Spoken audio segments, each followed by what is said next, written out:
Captain Jake Harrison stood on the bridge of the USS Defiant, watching the stars drift past through the main screen. The year was 2387, and the galaxy had changed beyond recognition from the time when humans first reached for the stars. Gone were the days when explorers spoke of wonder and discovery. Now everything was measured in profit margins and strategic advantage. The Galactic Federation had turned into a cold machine. The alien races that ruled it cared only about efficiency. And results? Honor was a word that made them laugh. Courage was seen as stupidity. The old human values that once drove them to explore the unknown were now considered weaknesses that needed to be eliminated. Jake remembered his grandfathers. Stories about the early space pioneers. Men and women who risked everything to push humanity forward, not for money or power, but because it was the right thing to do. Those days seem like fairy tales now. Captain, we're receiving a priority transmission from Federation Command, announced Lieutenant Commander Lisa Matthews from her position at the tactical station. She was a good officer, but Jake could see the frustration in her eyes. The Federation's new protocols left little room for the human approach to problem-solving. Put it through, Jake replied, straightening his uniform. The Federation insignia felt heavier these days, like a weight pulling him down. Admiral Carter's face appeared on the main screen. His expression was grim, but Jake had learned to read the difference between regular Federation business and something truly serious. This was the latter. Captain Harrison, I need you to divert to the new Avalon colony immediately.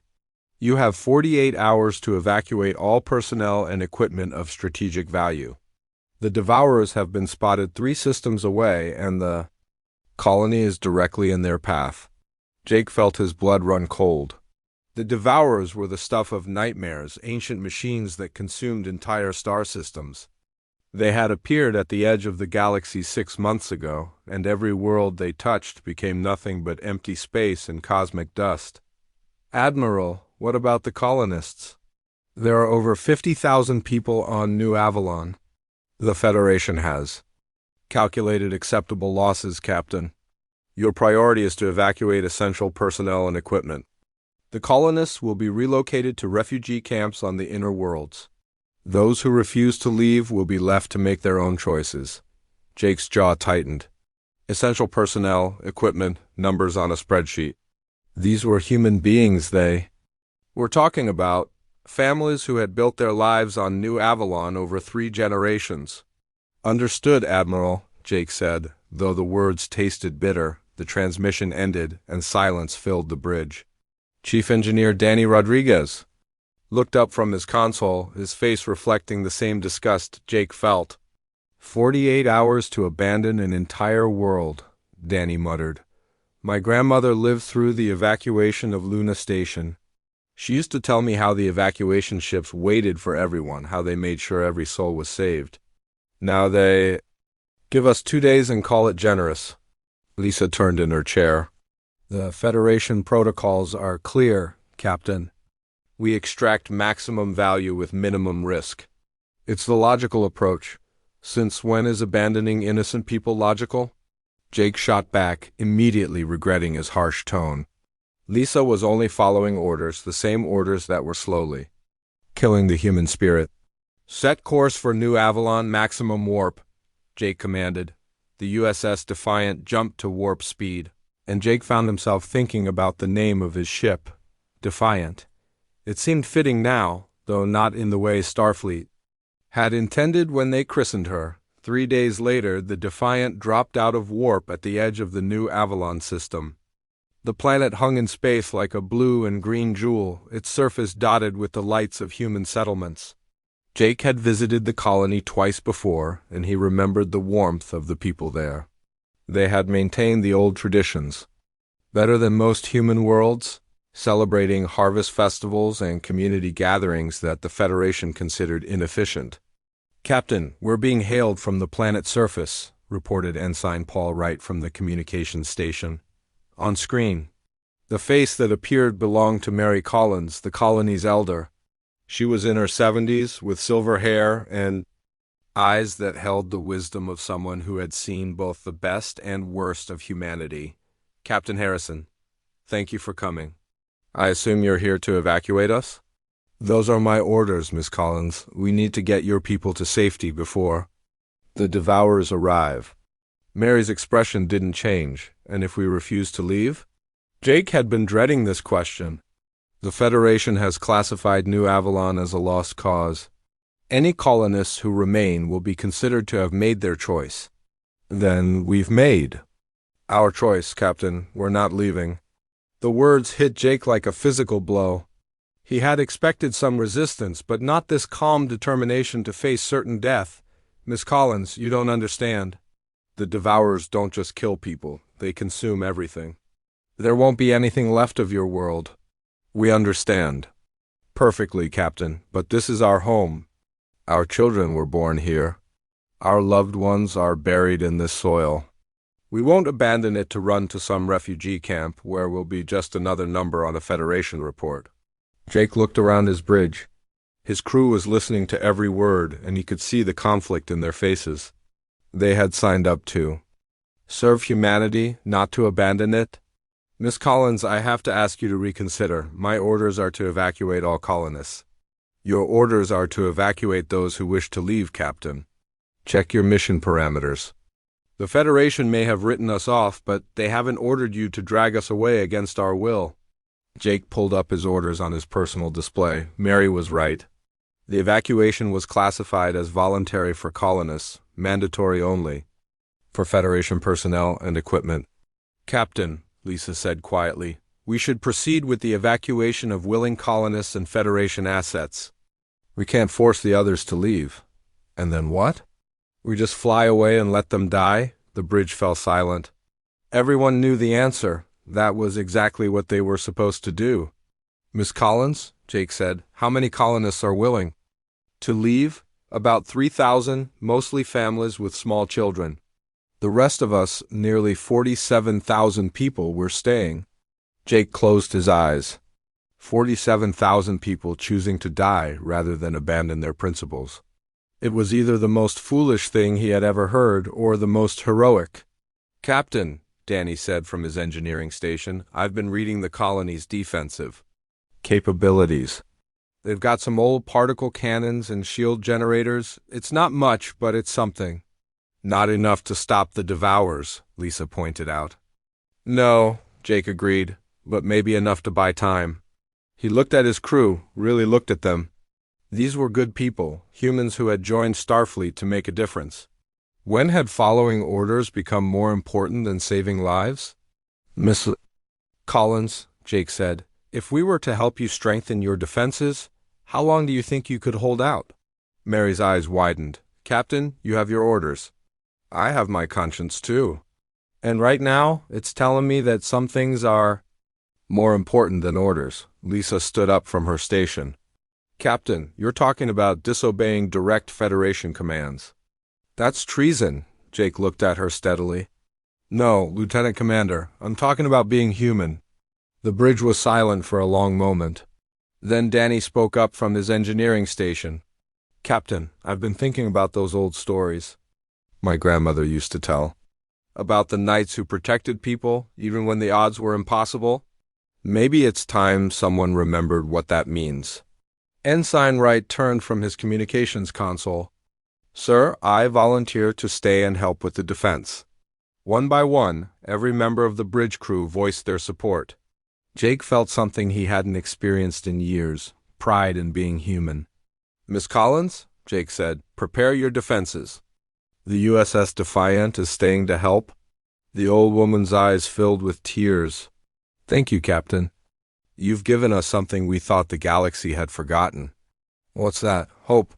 As the Defiant moved into orbit around New Avalon, Jake realized that he had just made the most important decision of his life. He had chosen to be a protector, instead of just a follower. He had chosen to be human. The stars might have forgotten what knights were, but Jake Harrison was about to remind them. News of Captain Jake Harrison's decision spread faster than anyone expected.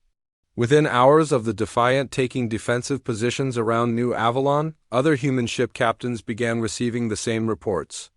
A Federation captain had chosen to disobey direct orders to protect innocent people, Captain Ryan Mitchell was 3 systems away when he heard the news. His ship, the USS Valiant, was escorting a supply convoy to one of the inner worlds.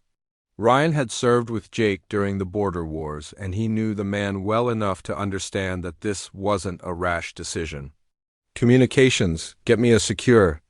"Channel to Captain Harrison," Ryan ordered. His first officer, Commander Kate Brooks, looked concerned.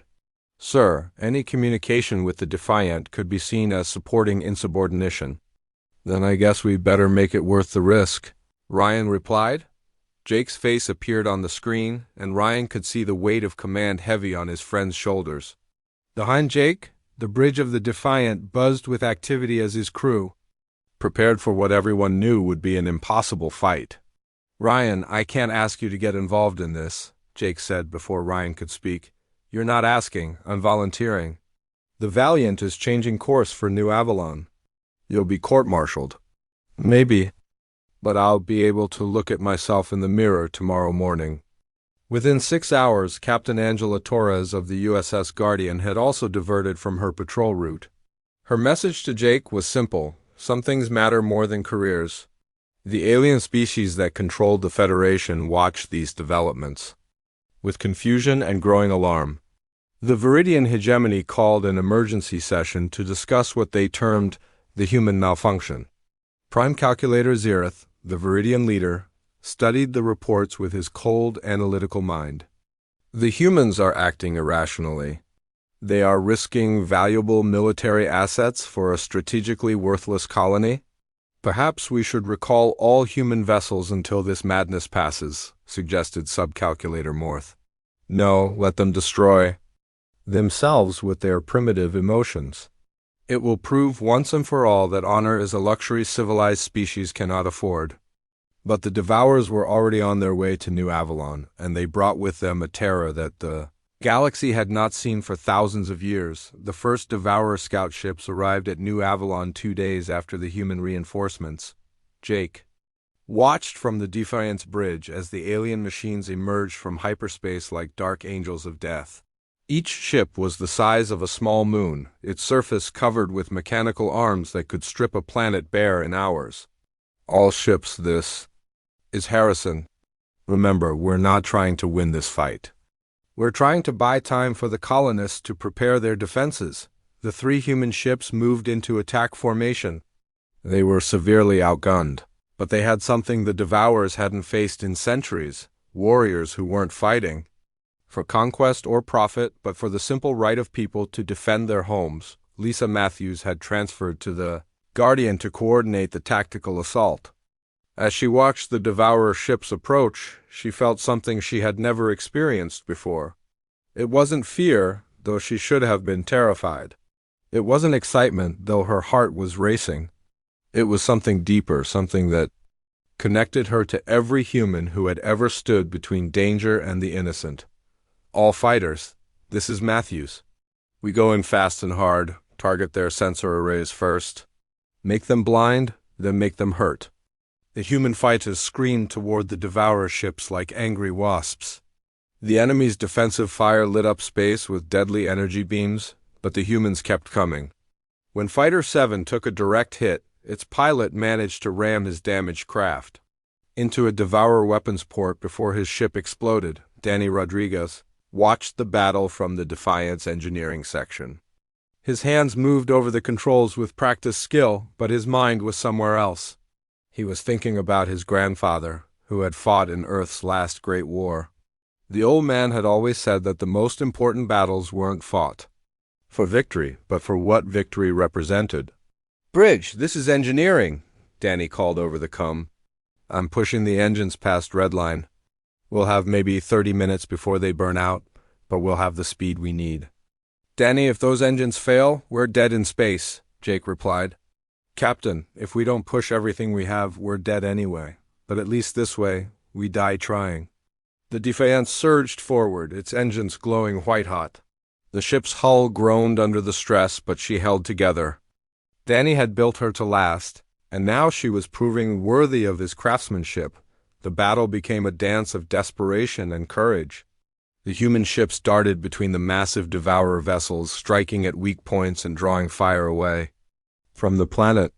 They couldn't destroy the enemy ships, but they could hurt them, and more importantly, they could show them that this fight would not be easy. On the planet's surface, Mary Collins stood in the colony's command center, watching the battle rage above her world.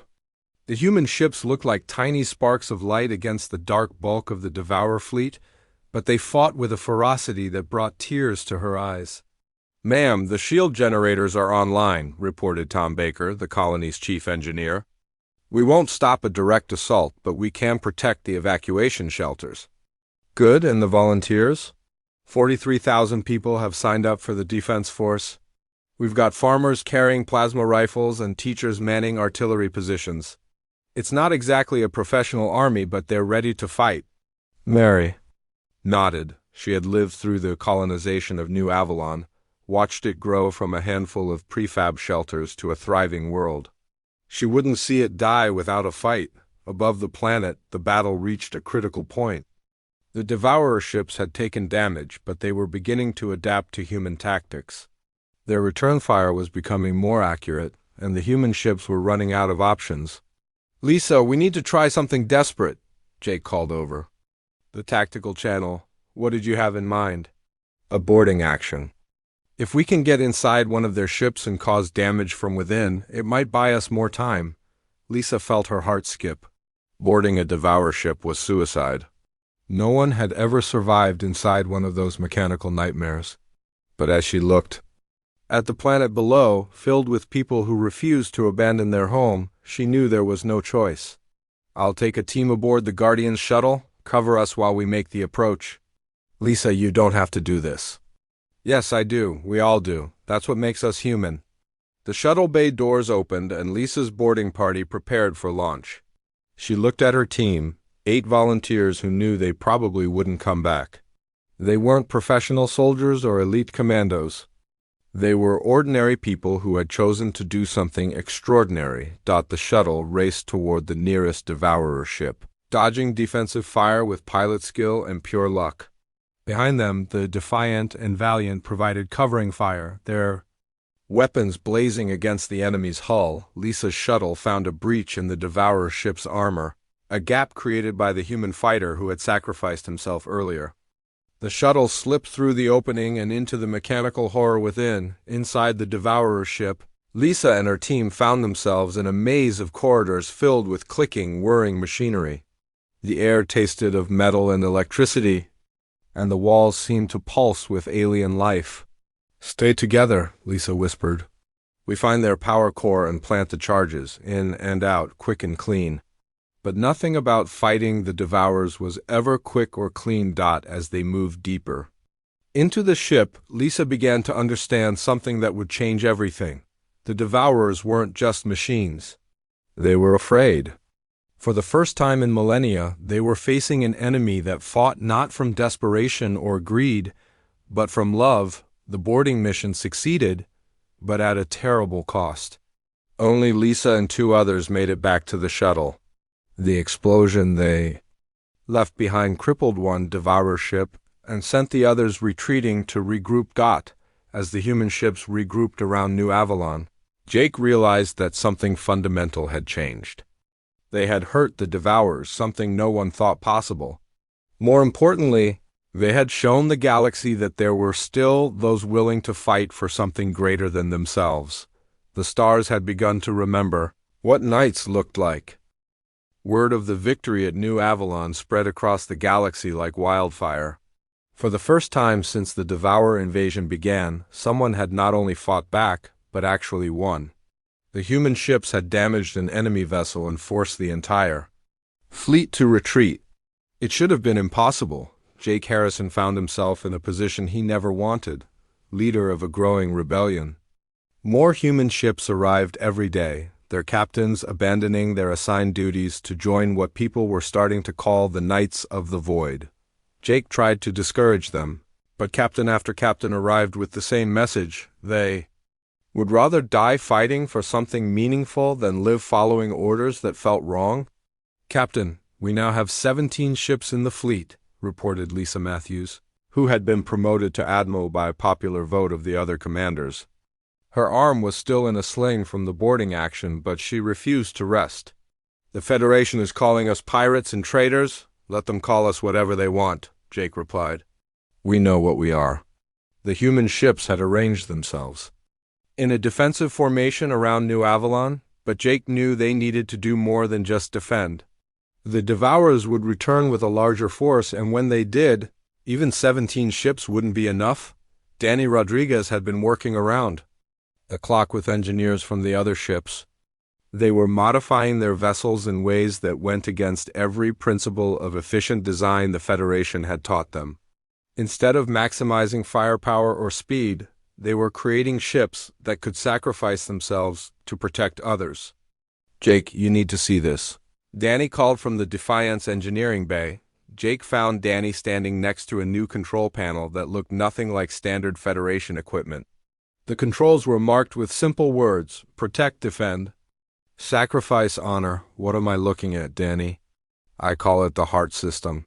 It links all the ship's functions to a single principle: protecting others. When you engage it, the ship's computer will automatically prioritize saving other vessels over self-preservation. It'll throw itself into harm's way if it means keeping someone else alive." Jake stared at the controls. The Federation would say, "This is insane. No computer should be programmed to destroy itself." The Federation never understood that sometimes the most important choice is what you're willing to die for. Similar modifications were being made throughout the human fleet. Captain Torres had her weapons systems redesigned to provide cover fire for damaged ships instead of maximizing enemy casualties. Captain Mitchell's engines were rebuilt to push disabled vessels to safety even if it meant his own ship would be left defenseless. The alien species watched these developments with growing confusion. The Zilani Consortium sent a merchant vessel to negotiate with the humans, expecting to find a typical mercenary force that could be bought or bargained with. Captain Vex Goldweaver of the merchant ship Golden Prophet approached the human fleet with confidence. He had dealt with rebels before, and they all wanted the same things: money, power, or territory. He was prepared to offer all three. "Captain Harrison," Vex said as his image appeared on the Defiance main screen, "I represent the Zilani Consortium. We're prepared to offer you substantial compensation if you'll abandon this hopeless cause and return to Federation service." Jake looked at the alien merchant with something approaching pity. "What makes you think we're fighting for profit?" "Everyone fights for profit, Captain. The only question is what form that profit takes. Credits, territory, political power, personal advancement. What do you want?" "We want to do what's right." Vex's expression showed complete bewilderment. "I don't understand. What's right according to who? Your Federation superiors? Your human government? Some religious authority?" "According to our consciences." The conversation ended there. Vex returned to his superiors with a report that the humans had suffered a complete psychological breakdown and were no longer rational actors. The consortium decided to wait for the Devourers to eliminate the problem, but the Devourers were having problems of their own. The mechanical minds that had conquered Galaxy after Galaxy for millions of years were encountering something they had never faced before. An enemy that fought harder when losing than when winning, the Devourer Command Intelligence. A vast network of interconnected machine minds analyzed the battle at New Avalon repeatedly. By every calculation, the humans should have fled or surrendered when faced with superior firepower. Instead, they had fought more fiercely as their situation became more hopeless. The Devourers had always relied on fear to weaken their enemies. Before battle, species that knew they were doomed usually made mistakes, became desperate, or simply gave up. The humans had done the opposite. The more hopeless their situation became, the more determined they grew. A new Devourer fleet, 3 times larger than the first, began moving toward New Avalon. This time, they would not underestimate their prey. Meanwhile, the human fleet was growing in ways that had nothing to do with numbers. Captains who had barely spoken to each other before were now working together like members of the same family. Crews from different ships volunteered for the most dangerous missions without being asked. Engineers shared their most closely guarded secrets to help improve other vessels. Jake decided it was time to formalize what was already happening. He called a meeting of all the ship captains in the new Avalon colony's main hall. The room was packed with humans who had given up everything to fight for something they believed in. "We need to decide what we are," Jake said, standing before the assembled captains.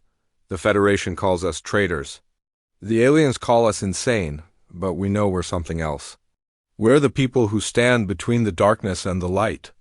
"Captain," Torres stood up, "I've been thinking about the old stories from Earth, knights who protected the innocent and defended the weak. Maybe it's time to bring those ideals back." "Knights of the Void," murmured Captain Mitchell. "I like the sound of that." One by one, the captains began to stand. They spoke of oaths and honor, of protecting those who couldn't protect themselves. By the end of the meeting, they had created something new, a code of conduct that would guide their actions. The Knights of the Void swore to protect the innocent, defend the weak, speak truth even when it hurt, and show mercy to enemies who surrendered. They promised to put the safety of others before their own survival and to never abandon those who depended on them. Mary Collins, now in her 70s but still sharp as a laser, administered the oath. As each captain knelt before her and spoke the ancient words of knighthood, something magical happened. The room filled with a sense of purpose that transcended individual ambition or fear, but the real test of their new code came sooner than expected. A distress signal reached New Avalon from the outer system. A Zilani merchant convoy had been trapped by Devourer advance scouts. The merchants were the same people who had tried to buy off the human fleet, and they were asking for help from the very rebels they had dismissed as insane, the Federation. Command sent a message to the Knights of the Void: do not risk valuable military assets for alien merchants. The Zilani made their choice when they tried to negotiate with the enemy. Jake looked at his fellow knights. By every practical measure, the Federation was right. The Zilani had shown no loyalty to the cause, and saving them would risk ships and lives that were desperately needed for the defense of New Avalon. But the code was clear. They had sworn to protect the innocent, regardless of species or politics. "All ships, prepare for rescue operations," Jake commanded. Captain Torres took point with a squadron of 6 ships. The rescue was dangerous, requiring the human vessels to split their forces and expose themselves to Devourer attack. As they approached the trapped convoy, the Zilani ships were broadcasting their surrender, hoping the Devourers would accept their submission. "This is Captain Torres of the Knights of the Void. We're here to get you out. You came for us?" Vex Goldweaver's voice was filled with disbelief. "But we tried to bribe you to abandon your cause. That doesn't matter now. You're in danger. And we protect people in danger. That's what knights do." The rescue operation became a masterpiece of tactical coordination. The human ships formed a protective barrier around the merchant vessels, taking heavy fire from the Devourer scouts. 2 human ships were severely damaged, but every Zilani vessel made it to safety. As the rescued convoy reached New Avalon, Vex Goldweaver requested permission to come aboard the Defiant.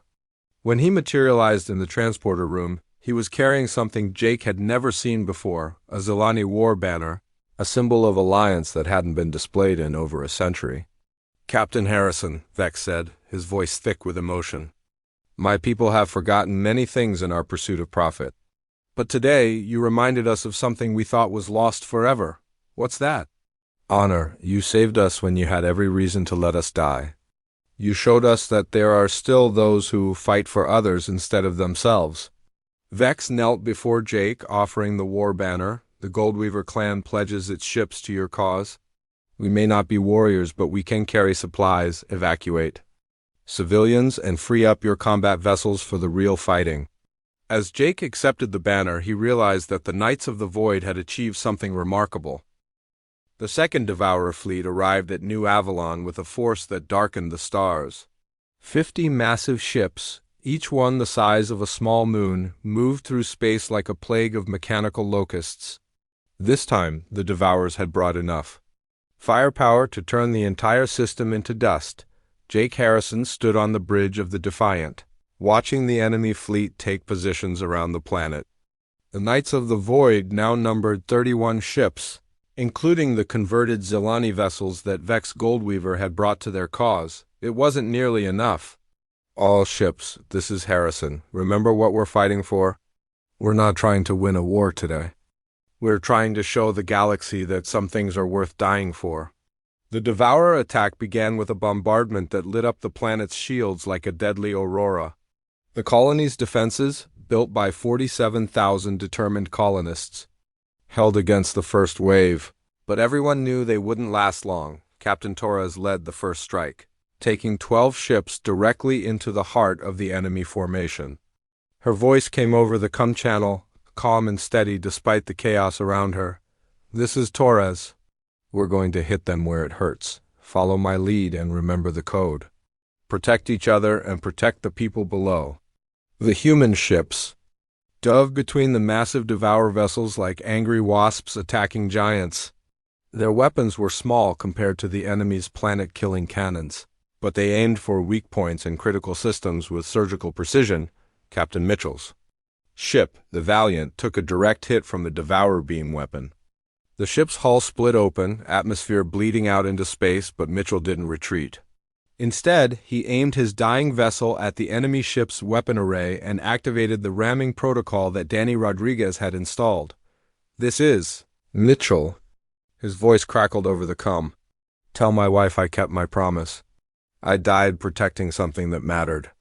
The Valiant struck the Devourer ship like a spear of light, its explosion taking out the enemy's main guns and clearing the way for the other knights to press their attack. On the planet's surface, Mary Collins watched the battle from the colony's command center. Each explosion in the sky represented human lives lost, but she could see that every sacrifice was buying precious time for the colonists to prepare their final defenses. Ma'am, the orbital platforms are reporting that the enemy is changing tactics, reported Tom Baker, the colony's chief engineer. They're not just trying to destroy us anymore. They're trying to get past our defenses to study us. Mary understood immediately. The Devourers had conquered 1,000 worlds, but they had never encountered resistance like this. They wanted to understand what made the humans fight so hard for a lost cause. High above the planet, the battle took a turn that no one expected. A new voice came over the com channels, speaking in the harsh tones of the Korthic language. Human. Warriors, this is Gorthik, the bloodied war chief of the Crimson Fleet. We have come to join your fight. Jake couldn't believe what he was hearing. The Korthic were the most violent species in the galaxy, raiders who respected only strength and conquest. They had no reason to help defend the human colony. War Chief, why are you here? This isn't your fight. You are wrong, human knight. Yesterday we watched your Captain Mitchell die to save others. We watched your ship sacrifice themselves to protect those who could not protect themselves. You have shown us something our people forgot long ago. What's that? That true warriors fight for others, not just for themselves. The Korthic remember the old ways, when strength was used to protect the weak instead of to conquer them. You have reminded us what it means to be honorable warriors. 15 Korthak battlecruisers dropped out of hyperspace and joined the fight. Their ships were built for war, covered in weapons and armor that made even the human vessels look fragile. But instead of attacking the weakest targets, they positioned themselves between the Devourers and the damaged human ships. Gorthic's flagship, the Blood Honor, moved alongside the Defiant. The alien warrior's face appeared on Jake's screen, his scarred features showing something that looked almost like respect. Human Captain, we offer you a warrior's alliance. Fight beside us, and we will show these machines what happens when they threaten those under our protection. The battle became something incredible. Human ships used their speed and cunning to strike at enemy weak points, while Korthak vessels used their heavy weapons to draw fire and protect the smaller vessels. The Zilani merchant ships, not built for combat, served as medical vessels and supply carriers, keeping the fighting ships operational. Lisa Matthews, now commanding a mixed squadron of human and Korthak ships, found herself working with aliens she had been taught to fear. But as she watched a Korthak captain sacrifice his ship to save a damaged human vessel, she realized that courage was a universal language. All ships, this is Matthews. The enemy is concentrating fire on the planet's north pole. They're trying to break through to the main population centers. Captain Torres, her ship damaged but still fighting, responded immediately. I'm taking my squadron to intercept. Cover us while we make our run. What followed was the most desperate battle in the planet's history. Torres led 8 ships, half of them barely functional, in a suicide charge against 12 Devourer vessels. The odds were impossible, but the Knights of the Void had stopped caring about odds. Torres's ship, the Guardian, was the last one standing when the charge ended. Her hull was cracked, her weapons were failing, and life support was down to emergency power. But she had accomplished her mission. The Devourer breakthrough had been stopped. "This is Torres," she whispered over the comm, her voice barely audible. "I can't make it back. Take care of my crew." "Negative, Guardian. This is Gorthuk. We're coming to get you." The Gorthuk war chief's ship moved through the enemy fire like it was flying through a gentle rain. His shields absorbed damage that would have destroyed a human vessel, and his weapons cleared a path to the crippled Guardian. "Human captain, prepare for emergency transport. We do not leave warriors to die alone." Torres and her surviving crew were beamed aboard the Blood Honor just seconds before the Guardian exploded. As she materialized on the alien bridge, surrounded by Gorthuk warriors who nodded to her with genuine respect, she understood that something fundamental had changed in the galaxy. The battle raged for 6 more hours. When it finally ended, the Devourer fleet was in full retreat, leaving behind the wreckage of a dozen of their massive ships. The Knights of the Void had lost half their fleet, but they had achieved something that military experts said was impossible. They had beaten the Devourers in open combat. Jake stood in the ruins of the Defiance Bridge, looking out at the stars through a cracked viewport. His ship was dying, held together by emergency systems and Danny's skill, but they had won. "Captain," Danny called from what was left of his engineering station, "I'm reading massive structural damage throughout the fleet. We need major repairs if we're going to fight again." "Can we do it?" "Not with Federation facilities. They've marked us as traitors, remember? But I've been talking to the Gorthuk engineers and the Zilani merchants. They're willing to help." Vex. Goldweaver's image appeared on the damaged main screen. "Captain Harrison, the Zilani Consortium is prepared to offer you full repair and resupply services. It's the least we can do for those who saved our people." Gorthuk's scarred face joined the conversation. "The Gorthuk will provide warriors and weapons. You have shown us the true meaning of honor. We would be privileged to fight beside you again." Jake looked at the faces on his screen, alien beings who had been enemies or strangers just days ago, now offering their lives to support a cause they barely understood. The Knights of the Void had done more than win a battle. They had started something that could change the galaxy forever. "All ships, this is Harrison. Set course for the Outer Rim. We have work to do." As the mixed fleet of human, Gorthuk, and Zilani vessels limped away from New Avalon, leaving the colony free and proud, Jake realized that they were no longer just defending one world. They were carrying a message to every corner of the galaxy. Ona was not dead, and those who fought for others would never fight alone. The stars were learning to shine brighter. 6 months after the victory at New Avalon, the galaxy had changed beyond recognition.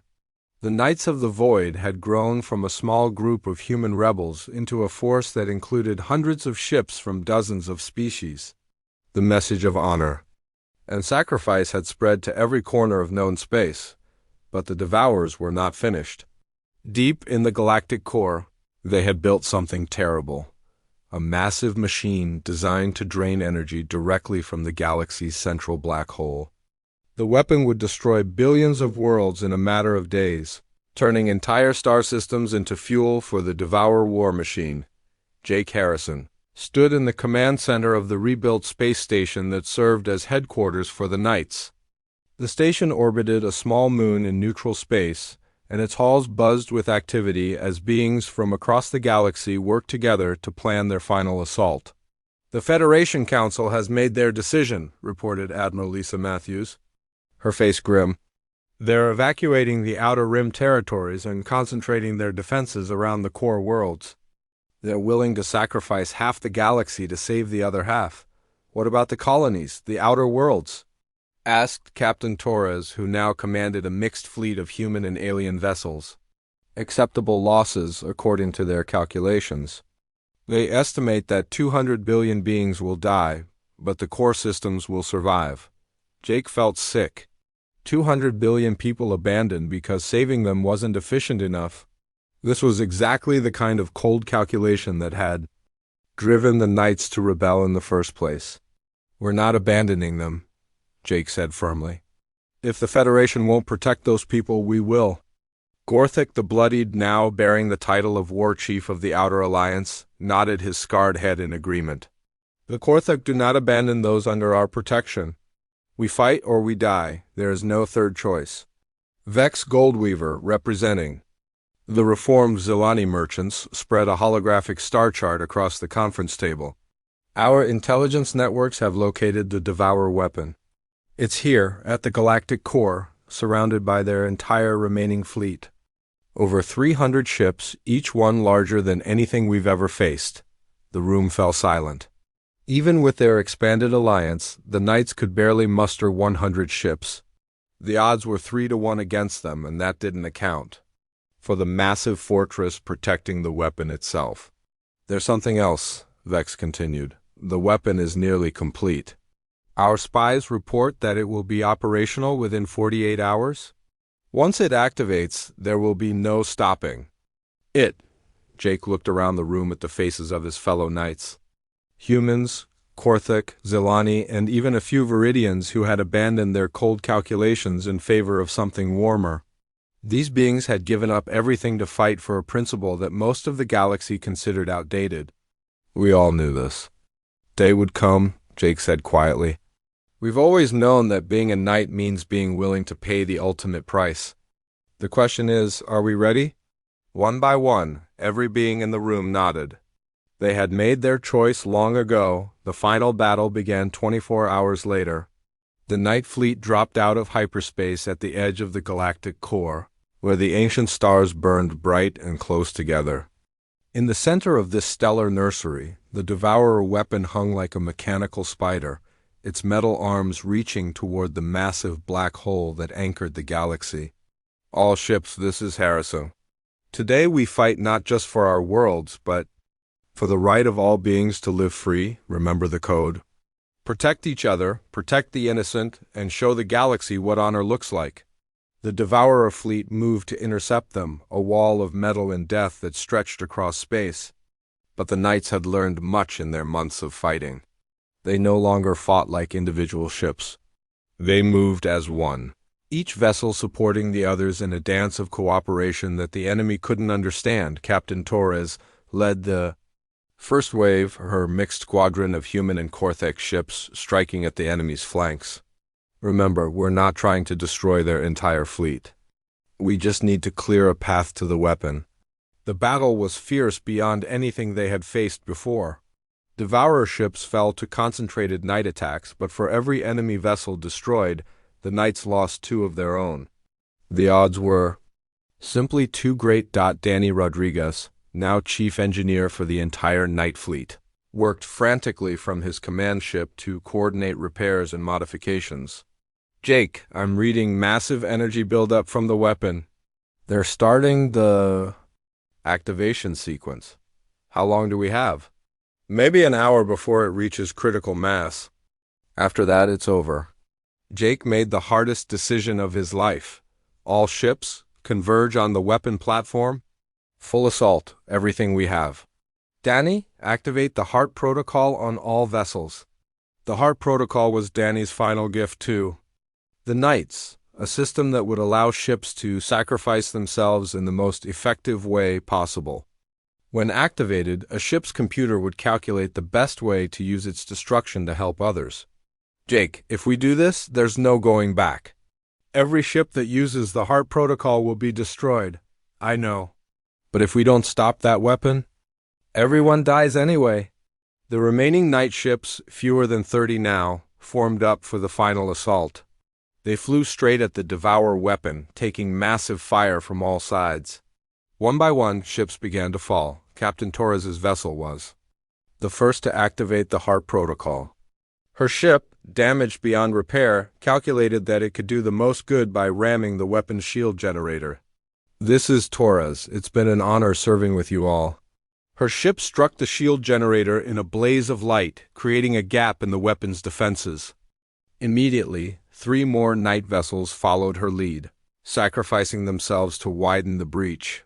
Gorthek's flagship, the Blood Honor, was next. The Gorthek war chief's final words were simple: for honor, for the innocent, for the galaxy. The massive Gorthek vessel crashed into the weapon's primary control center, its explosion sending shockwaves through the entire structure.